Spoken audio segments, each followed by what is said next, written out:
実写版第1話からニカが登場していたことに気づきましたか？はい、サイナマステこんにちは、酒猫でございます。今回はシャンクスの片腕は金塊の主ではなくニカによって失われた説をネットフリックス版と照らし合わせて考察解説していきたいと思います。これを見れば思わずネットフリックスを登録したくなり、見逃した方もワンピースを何度も繰り返し見たくなること間違いなしです。それでは結論から申し上げます。ニカ説は有力であり、実写版と漫画版と決定的な違いを発見しました。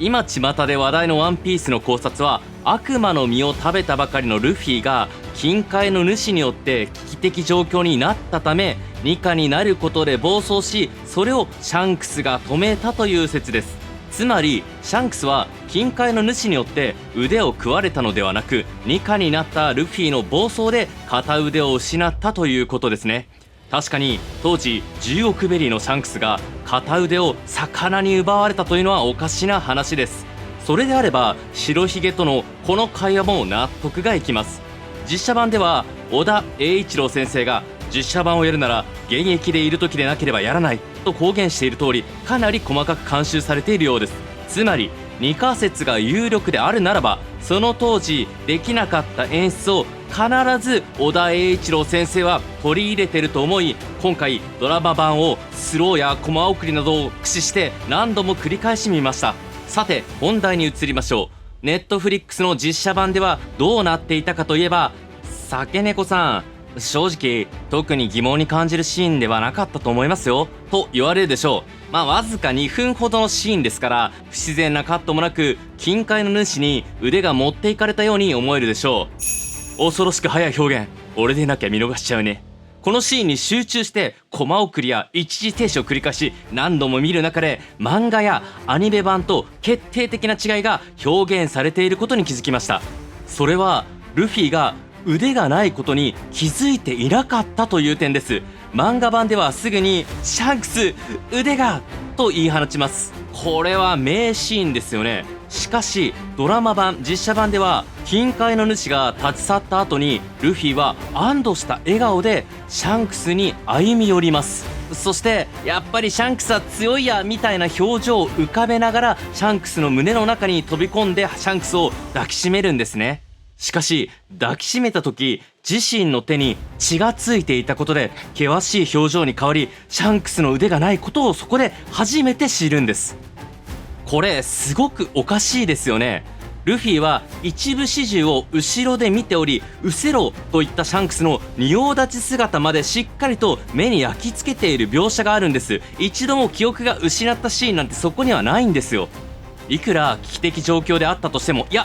危機的状況だったからこそ腕が食いちぎられる瞬間や腕がない姿を見逃すなんてありえませんよね。つまりこれはニカになったことで一時的に記憶がなかったことを新たに表現して追加しているんじゃないでしょうか。微妙な違いなんですが決定的に表現の仕方が違いますよね。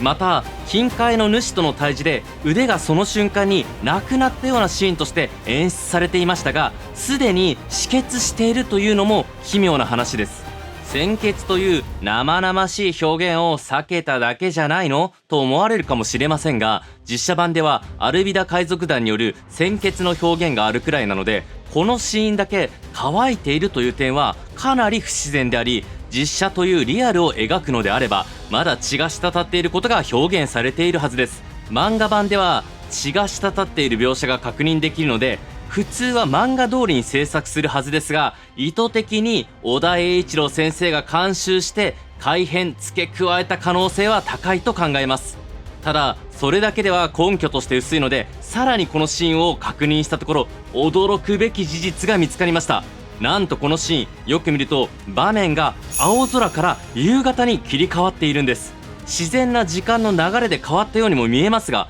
シャンクスがうせろといった途端に景色が夕方に切り替わっています。うまくグラデーションの切り替えで気づかないように演出されていましたが、何度見てもちょうどシャンクスのうせろで時間軸としては数時間が経過しているのでしょう。その間にシャンクスはニカの暴走を止め、ルフィが落ち着く頃には片腕は止血したのだと思います。またシャンクスの腕が実際に食いちぎられたシーンもありませんでした。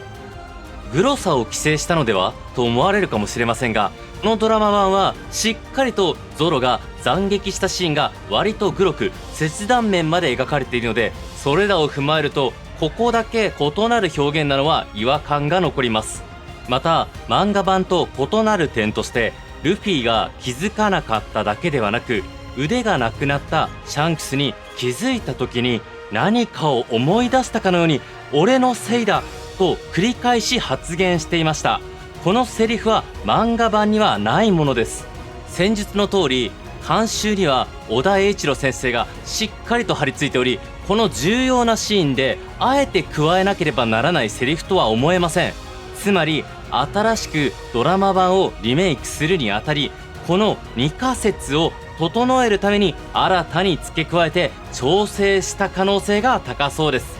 もともとシャンクスの腕の一件は担当の編集の助言によって誕生したので、この1巻の最初の第1話の時点ではこのような設定はなかったかと思いますが、後からの空島編で2巻に関わる伏線を大量に残していることから、この辺りから2仮説、2課の設定はこの辺りから整えられた設定なのかなと考察しています。そのため今回のドラマ版では第1話で着想がなかった2仮説を新しく整えられる環境であり、その設定に矛盾が生じないように漫画版ではできなかった腕の止血やルフィが記憶がなかったかのような表現をしていたり、俺のせいだという新しいセリフを加えたりしていたのだと思います。この他にもネットフリックスの実写版ではよく見ると、ドラマの中にはまだ登場していないはずのベラミーの懸賞金がコンマ1秒だけ登場していたりと、